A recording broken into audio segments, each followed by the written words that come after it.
മാഷേ, ഈ മാസം പാകിസ്ഥാന്റെ 10,500 ഭടന്മാർ ഈ രാജ്യാന്തര സേനയുടെ ഭാഗമായി ഗസയിൽ ഹമാസിനെതിരെ പോരാൻ ചെല്ലേണ്ടതാണ്. അത് ആസന്നമാണ്. ഏത് സമയത്തും പാകിസ്ഥാൻ സേന അവിടെ ചെല്ലേണ്ടതാണ്. ഇന്റർനാഷണൽ സ്റ്റെബിലൈസേഷൻ ഫോഴ്സ് എന്നാണ് സേനയുടെ പേര്. അത് ട്രംപിന്റെ 20 പരിപാടിയിൽ പെട്ടതാണ്. പക്ഷേ കഴിഞ്ഞ ദിവസം ഇന്ത്യയിലെ ഇസ്രായേൽ സ്ഥാനപതി റൂവൻ അസർ NDTV ആയിട്ടുള്ള ഒരു അഭിമുഖത്തിൽ പറഞ്ഞിരിക്കുന്നു, ഞങ്ങൾ ഒരു കാരണവശാലും പാകിസ്ഥാൻ സേനയെ ഗസയിൽ അനുവദിക്കുന്ന പ്രശ്നമില്ല. കാരണം ഇപ്പോൾ ഹമാസിൻ്റെ പല നേതാക്കളും POKയിൽ കഴിഞ്ഞ ദിവസം ഗുജ്റൻവാലയിൽ ഹമാസിൻ്റെ ഒരു നേതാവ് എത്തിയതായിട്ട് റിപ്പോർട്ട് വന്നിരുന്നു. അപ്പോൾ ഹമാസിൻ്റെ നേതാക്കൾ ഇപ്പോൾ പരസ്യമായിട്ട് POKയിലും ഗുജ്റൻവാലയിലും ഒക്കെ വന്നത് ചില റിപ്പോർട്ടുകൾ വന്നിരുന്നു. അതല്ലാതെ രഹസ്യമായിട്ട് വന്നു പോകുന്നുണ്ട് ഹമാസ് നേതാക്കൾ പാകിസ്ഥാനിൽ പലതവണ. അതുകൊണ്ട് ഈ ഭീകരരെ പാർപ്പിക്കുന്ന രാജ്യം എന്നുള്ള നിലയ്ക്ക് ഞങ്ങൾ ഇത് വകവെച്ചു കൊടുക്കില്ല എന്ന് നെതന്യാഹുവിൻ്റെ ഇസ്രയേലിൻ്റെ തീരുമാനം ഇന്ത്യയിലെ ഇസ്രയേൽ സ്ഥാനപതി റൂവൻ അസർ പ്രഖ്യാപിച്ചിരിക്കുന്നു. അപ്പോൾ ഹമാസ് എന്ന് പറഞ്ഞ സംഘടന അവിടെ ചിതറി നശിക്കുക അല്ലാതെ വേറെ മാർഗമൊന്നുമില്ല. അതിനെ ഡിസ്മാൻഡിൽ ചെയ്യുക, അതാണ് ഞങ്ങളുടെ ആവശ്യം. പല രാജ്യങ്ങളും ഈ സ്റ്റെബിലൈസേഷൻ ഫോഴ്സിൻ്റെ ഭാഗമായി ഞങ്ങൾ അംഗമാവുകയില്ല എന്ന് പ്രഖ്യാപിച്ചിട്ടുണ്ട്. പിന്നെ പാകിസ്ഥാന് മാത്രം എന്താണ് ഈ ചൊറിച്ചിൽ? ഞങ്ങളുടെ ഇപ്പോഴത്തെ ആവശ്യം ഞങ്ങൾക്ക് ബന്ദികളെ കിട്ടണം. ജീവനോടെ ഇല്ലെങ്കിൽ ജഡാവശിഷ്ടങ്ങളെങ്കിലും കിട്ടണം. ഹമാസിൻ്റെ പട്ടാള രാഷ്ട്രീയ സംവിധാനം അത് നശിച്ചു പോവണം. തുർക്കിയും ഖത്തറും ഇപ്പോൾ ഞങ്ങളുടെ ഈ ആവശ്യം അവഗണിച്ചാണ് മുന്നോട്ട് പോകുന്നത്. അവർ ഹമാസിൻ്റെ കൂടെ ആണ്.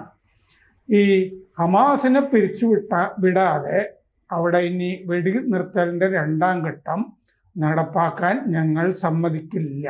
അത് അല്ലാതെ പാകിസ്ഥാൻ സേന വരികയല്ല, ഹമാസ് ഒഴിഞ്ഞു പോവുക, അതവിടെ ഇല്ലാതാവുക.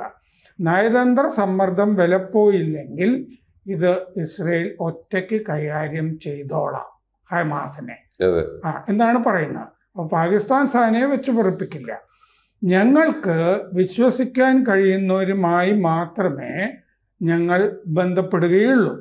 ഞങ്ങൾക്ക് വിശ്വസിക്കാവുന്ന രാജ്യമല്ല പാകിസ്ഥാൻ, ഇസ്രയേൽ വ്യക്തമാക്കി. കഴിഞ്ഞ ദിവസം പാക് പഞ്ചാബിലെ ഈ ഗുജ്റൻവാലയിൽ ഒരു ഹമാസ് നേതാവ് നാജി സഹീർ എത്തിയിരുന്നു. ഇത് നമ്മൾ ചർച്ച ചെയ്തിരുന്നു ഇവിടെ. നാജി സഹീർ 3 കൊല്ലമായിട്ട് ഇയാൾ പാകിസ്ഥാനിൽ സ്ഥിരമായിട്ട് വരുന്നുണ്ട്. ഈ നാജി സഹീർ ലഷ്കർ-ഇ തൈബ, ജെയ്ഷെ മുഹമ്മദും ഒക്കെ ആയിട്ട് ബന്ധപ്പെടുന്നുണ്ട്. POKയിൽ വന്നിട്ടുണ്ട്. ഒക്ടോബർ 7-ാം തീയതി കഴിഞ്ഞിട്ട് ഇയാൾ പെഷവാറിൽ എത്തിയിരുന്നതായിട്ട് റിപ്പോർട്ടുണ്ട് ഈ ഹമാസ് നേതാവ്. അപ്പോൾ ഒരുപാട് ഹമാസുകാർ പാകിസ്ഥാനിൽ എത്തുന്നുണ്ടെന്ന് ഇസ്രയേൽ പറയുന്നു. അപ്പോൾ ഈ ഇത് അറിയുന്ന വിവരങ്ങൾ, പുറത്തറിയുന്നത് കുറച്ച് വിവരങ്ങളേ ഉള്ളൂ. ഞങ്ങൾക്ക് ഒരുപാട് കാര്യങ്ങൾ അറിയാം ഹമാസുമായിട്ട് പാകിസ്ഥാനുള്ള ബന്ധം. അപ്പോൾ പുറത്ത് കേട്ടാൽ പലർക്കും വിഷമമാകുന്ന പലതും പാകിസ്ഥാനിൽ സംഭവിക്കുന്നുണ്ട്. അപ്പോൾ ഈ ഇസ്രയേൽ സ്ഥാനപതിയോട് ഈ NDTV അവതാരകൻ ചോദിച്ചു, ഇന്ത്യ ഹമാസിനെ നിരോധിക്കണം എന്ന് നിങ്ങൾക്ക് താല്പര്യമുണ്ടോ എന്ന് ചോദിച്ചു. അത് ഇന്ത്യയാണ് തീരുമാനിക്കേണ്ടത്, പക്ഷെ ഭീഷണി ഉണ്ട് എന്ന് അദ്ദേഹം പറഞ്ഞു. അപ്പോൾ ഈ പാകിസ്ഥാൻ ഈ IMF വായ്പ, വേറെ വായ്പകളുമൊക്കെ അമേരിക്ക കൊടുക്കുന്നതിൻ്റെ ഒരു ഉപാധി അങ്ങോട്ട് ഹമാസിനെ നേരിടാൻ സേനയെ അയക്കണം എന്നുള്ളതായിരുന്നു. അപ്പോൾ അയക്കാൻ തയ്യാറായിട്ട് നിൽക്കുമ്പോഴാണ് ഈ ഇസ്രയേലിൻ്റെ ഭീഷണി വരുന്നത്. ഇതെവിടെ എത്തും? പാകിസ്ഥാനെ ഞങ്ങളുടെ ഇസ്രായേലിൽ അല്ലെങ്കിൽ ഫലസ്തീനിൽ, അവശിഷ്ട ഫലസ്തീനിൽ സമാധാനം വരുത്താൻ പാകിസ്ഥാൻ വരുന്നതിനോട് ഞങ്ങൾക്ക് വിശ്വാസമില്ല. പാകിസ്ഥാനിൽ ഞങ്ങൾക്ക് വിശ്വാസമില്ല എന്ന് ഇസ്രായേൽ പ്രഖ്യാപിക്കുമ്പോൾ ഞങ്ങൾ ചിലതൊക്കെ ഞങ്ങൾ അറിഞ്ഞത് ഇനിയും ചിലതൊക്കെ പറയാൻ ബാക്കിയുണ്ട് എന്ന് അവർ പറഞ്ഞു വെക്കുമ്പോൾ പാകിസ്ഥാനോടുള്ള അവിശ്വാസം മാത്രമല്ല പ്രകടിപ്പിക്കുന്നത്, കൃത്യമായി അമേരിക്കക്കെതിരെയുള്ള അവിശ്വാസം കൂടിയാണ്.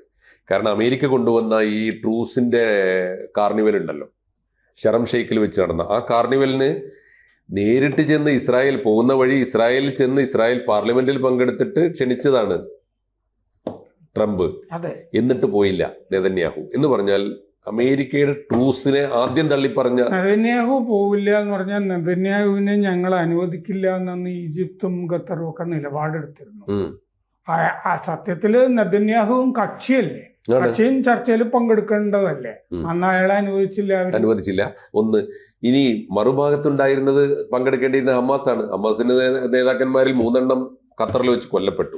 ബാക്കിയുള്ളവരെ എല്ലാ പ്രതിനിധികൾ പങ്കെടുത്തുമില്ല. എന്ന് പറഞ്ഞാൽ പങ്കെടുക്കേണ്ട 2 കക്ഷികളും ഇല്ലാത്തൊരു ട്രൂസാണ് ഇവര് ആഗോളതലത്തിൽ ആഘോഷിക്കപ്പെട്ടത്. ഇനി അതിന്റെ വിശദാംശങ്ങൾ അന്ന് തന്നെ നമ്മൾ ചർച്ച ചെയ്തതാണ്, പ്രഹസനമാകാനുള്ള എല്ലാ സാധ്യതയും. ഒന്നാമത്തെ കാര്യം, അവിടുന്ന് ഇസ്രായേൽ സേന പിൻവാങ്ങണമെന്ന കരാറിലില്ല. ഹമാസിനെ ഇപ്പോ ഈ ബന്ദികളെ തുറന്നു വിടുമ്പോൾ അതിൽ നല്ലൊരു ശതമാനം ഹമാസ് പോരാളികളാണ്. അവര് അവിടുത്തെ ഭരണകക്ഷിയാണ്. അവർ രാഷ്ട്രമല്ലെങ്കിൽ പോലും ഭരണകക്ഷിയാണ്. അവരെ നിരായുധീകരിക്കാനും അവരെ അവിടെ അപ്രത്യക്ഷരാക്കാനുള്ള സംവിധാനവും ഇല്ല. അപ്പൊ അതുകൊണ്ട് ഇത് പ്രഹസനമാകുമെന്ന് അന്നേ കരുതിയിരുന്നു. അതുകൊണ്ട് ഇപ്പൊ അത് പൂർത്തിയായി. ഞങ്ങള് ഒരു കാരണവശാലും ഈ ഹമാസിനെ നിലനിർത്തിക്കൊണ്ടും ഹമാസിന്റെ സായുധ പോരാട്ടം നിലനിർത്തിക്കൊണ്ടും ഉള്ള ഒരു തരത്തിലുള്ള ഒത്തുതീർപ്പിന് ഞങ്ങൾ തയ്യാറല്ല എന്ന് ഇപ്പോ ഇസ്രായേൽ പ്രഖ്യാപിക്കുകയാണ്. ഇതിലിപ്പോ സംഭവിക്കുന്നത് എങ്ങനെയാണ്? അവർ പറഞ്ഞ ഒരു കാര്യം വളരെ ശരിയാണ്. പാകിസ്ഥാനെ എങ്ങനെയാ വിശ്വസിക്കുക? പാകിസ്ഥാൻ ഈ പ്രശ്നത്തിൽ മാത്രമല്ല, ലോകത്തിലെ ഇപ്പൊ ഈ ഭീകരവാദത്തിന്റെ ഏറ്റവും പ്രധാനപ്പെട്ട, അതായത് ഇതിന്റെ അകത്ത് ഹമാസിനെ നിരായുധീകരിക്കാനായിട്ട് ഹമാസിനോട് പോരാടാൻ വേണ്ടിയിട്ടാണ് അവിടെ രാജ്യാന്തര സേന പോകുന്നത്. പക്ഷെ ഇപ്പൊ കണ്ടുകൊണ്ടിരിക്കുന്ന ഹമാസിന്റെ നേതാക്കളെ പോറ്റുകയാണ് പാകിസ്ഥാനിലേക്ക് വിളിച്ചത്. അങ്ങനെയാണെങ്കിൽ ഹമാസിനെ നേരിടാൻ വേണ്ടി അയക്കുന്ന ഒരു സൈന്യത്തിനകത്ത് ഹമാസിനോട് തന്നെ കൂറു പുലർത്തുന്നവരുണ്ടായാലുള്ള സ്ഥിതി എന്താ? ഉണ്ടാകാനുള്ള സാധ്യത ഉണ്ടല്ലോ. എന്നിട്ടും അത് മനസ്സിലാവാത്തതുപോലെ നടിക്കുന്നു. വെടികൊള്ളാനായിട്ട് പാകിസ്ഥാനികൾ ഉണ്ടാവില്ലല്ലോ. അപ്പൊ ഹമാസുകാരെയായിരിക്കും പാകിസ്ഥാൻ സേന എന്ന് പറഞ്ഞാൽ അയക്കുന്നത്. അങ്ങനെയാവാം. മാത്രമല്ല, ഇതൊക്കെ ഒരു പക്ഷേ ഇസ്രായേലിനേക്കാൾ മുമ്പേ മനസ്സിലാവുന്നവരാണല്ലോ അമേരിക്കയും ട്രംപും. എന്താണ് ഇതൊരു മനസ്സിലാവാത്തതുപോലെ ഒരു നാട്യം ട്രംപിന്? ഇതൊക്കെ ഇത് സംശയാസ്പദമാണല്ലോ. അതുകൊണ്ട് ഞങ്ങൾ ചിലതൊക്കെ പറയാനുണ്ട്. ഇത് പലർക്കും അപകടകരമായ ഒരുപാട് സിറ്റുവേഷൻസ് ഉണ്ട് എന്നൊക്കെ ഇസ്രായേൽ ഇപ്പൊ ചൂണ്ടിക്കാണിക്കുമ്പോൾ എന്താണ് സംഭവിക്കാൻ പോകുന്നത് എന്നുള്ളത് വളരെ വളരെ പ്രകടമാണ്. എനിക്ക് തോന്നുന്നത് ഈ ഇസ്രായേൽ ഉൾപ്പെടെയുള്ള രാജ്യങ്ങൾ അമേരിക്കയോട്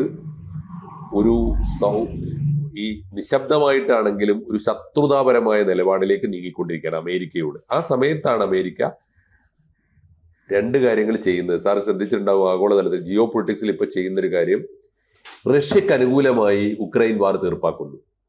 5 കൊല്ലം മുമ്പ് റഷ്യ മുന്നോട്ട് വെച്ച നിർദ്ദേശങ്ങളാണ്. ഇന്ന കരാറ്, ഇന്ന കണ്ടീഷൻസ് അനുസരിച്ച് ആണെങ്കിൽ ഞങ്ങൾ യുക്രൈനിൽ നിന്ന് പിൻവാങ്ങിക്കൊള്ളാം. ആ കണ്ടീഷൻസ് മുഴുവൻ അംഗീകരിച്ചുകൊണ്ടാണ് ഇപ്പോൾ അമേരിക്ക മുന്നോട്ട് പോകുന്നത്. എന്ന് പറഞ്ഞാൽ റഷ്യയെ കൂടെ നിർത്തേണ്ടി വരുന്നു എന്നൊരു സാഹചര്യമുണ്ട്. റഷ്യയെ കൂടെ നിർത്തിയിട്ടാണെങ്കിൽ, കാരണം പ്രബലന്മാരായ ചില ശത്രുക്കളെ അമേരിക്ക ഭയപ്പെടുന്നുണ്ട്. തീർച്ചയായിട്ടും ഒന്ന് ചൈന ആയിരിക്കാം, നമുക്കറിയാതെ. എന്നാൽ ചൈനയെ ഏത് നേരത്തും നേരിടേണ്ടി വരാം. കാരണം ഇപ്പുറത്ത് തായ്വാനുണ്ട്, ഇഷ്യൂസ് ഉണ്ടല്ലോ, ഇഷ്ടം പോലെ ഇഷ്യൂസ് ഉണ്ട്, തായ്വാനുണ്ട്. അപ്പോൾ അങ്ങനെ വരുമ്പോൾ ഇന്ത്യയെ കൂടെ നിർത്തണമെന്ന് അവർക്ക് ആഗ്രഹമുണ്ട്. ഈ ഒരു അവസ്ഥയിലാണ് എനിക്ക് തോന്നുന്നു ഈ പ്രസ്താവനയിലൂടെ ഒരുപക്ഷെ നിങ്ങൾ ഫലസ്തീനിൽ സമാധാനം വരുത്താൻ നിങ്ങൾ കൂടെ നിൽക്കണം എന്ന കണ്ടീഷൻ വെച്ചുകൊണ്ട് അമേരിക്ക പാകിസ്ഥാന് വായ്പ കൊടുക്കുക. ആ കണ്ടീഷനിൽ അവർ ഒപ്പിട്ടുകൊണ്ടാണ് വായ്പ വാങ്ങുന്നത്. ഇസ്രയേലിന്റെ സ്ഥാനപതി ഇന്ത്യ സർക്കാരിനോട് താല്പര്യമുള്ള അദാനിയുടെ ചാനലിലാണ് ഇത് പറഞ്ഞിരിക്കുന്നത്. ഇത് ഇസ്രയേലിന്റെ താല്പര്യം കൊണ്ട് ഉണ്ടായ അഭിമുഖമാകാനാണ് സാധ്യത. പാകിസ്ഥാനെ ഞങ്ങൾ അവിടെ ഗസയിലൊന്നും പൊറുപ്പിക്കില്ല എന്ന് പറഞ്ഞത്. അല്ല, തീർച്ചയായിട്ടും രാഷ്ട്രീയ സന്ദേശമാണ്. 2 കാര്യങ്ങളുണ്ട്. ഈ പാകിസ്ഥാനിൽ നിങ്ങൾ അറിയാത്ത വിവരങ്ങളും കൂടി ഇന്ത്യക്കെതിരായി നടക്കുന്നുണ്ട്. സൂക്ഷിക്കുക, പാകിസ്ഥാനെ സൂക്ഷിക്കുക എന്നുണ്ട്. മാത്രമല്ല, നിങ്ങളുടെ ശത്രു, നിങ്ങൾക്കെതിരായി ഭീകരവാദ പ്രവർത്തനങ്ങൾ നടത്തിക്കൊണ്ടിരിക്കുന്ന പാകിസ്ഥാനെ ഞങ്ങളും അനുവദിക്കുകയില്ല, ഞങ്ങളും പൊറുപ്പിക്കുകയില്ല. ഞങ്ങൾ അപ്പോഴും ഇന്ത്യയാണ് വിശ്വസിക്കുന്നത്. ഇതൊരു പ്രശ്നമാവുമ്പോ നമ്മൾ ഒന്നിച്ച് നിൽക്കണം എന്നാണ് അതിന്റെ അന്തിമമായ സന്ദേശം. തീർച്ചയായിട്ടും കൂടുതൽ വാർത്തകളും വിശേഷങ്ങളും നിങ്ങളിലേക്ക് എത്താൻ ABC മലയാളം സബ്സ്ക്രൈബ് ചെയ്യുക, ബെൽബട്ടനും അമർത്തുക.